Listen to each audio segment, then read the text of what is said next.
ఎవరు మీరు? ఎవరి పేరు చెబితే ఈ ప్రజలు ఈ ప్రభుత్వాలు కిందలవుతాయో, ప్రాణాలకు పెట్లో పెట్టుకుని బ్రతుకుతాయో, ఎవరిని పట్టుకోవడానికి ఈ కేంద్ర దళాలు తలకిందులుగా తపస్సు చేస్తాయో, పిడుగులను కూడా పిండి చేయగల అది వీర భయంకర కారణాలు సంచించే బందిపోడు దొంగ మనుషులమే. అయితే ఇక్కడికి ఎందుకు వచ్చారా?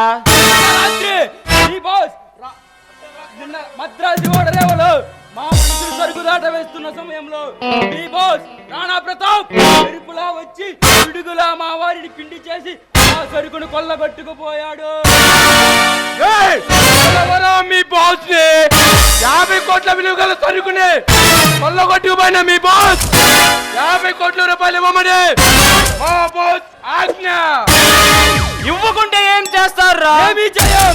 మీ బాస్ ని నిర్జీవంగా కానీ సజీవంగా కానీ తీసుకురమ్మని మా బాస్ ఆజ్ఞాపించాడు. పిలవరా మీ బాస్ ని. పిరికి బందలా దాక్కున్నాడా? రమ్మండ్రా బయటికి. రే, ఆ బాస్ గురించి ఏమనుకున్నావురా? వాడి గురించి మేమనుకునేదంట్రా బచ్చా. మర్యాదగా వెళ్ళి డబ్బు తీసుకొని రారా. బెదిరిస్తున్నారా? బెదిరించడం కాదురా, వాళ్ళు కాపాడుకోమని హెచ్చరిస్తున్నాం. అడుగో, మా బాస్ రాణా ప్రతాప్ వస్తున్నాడు.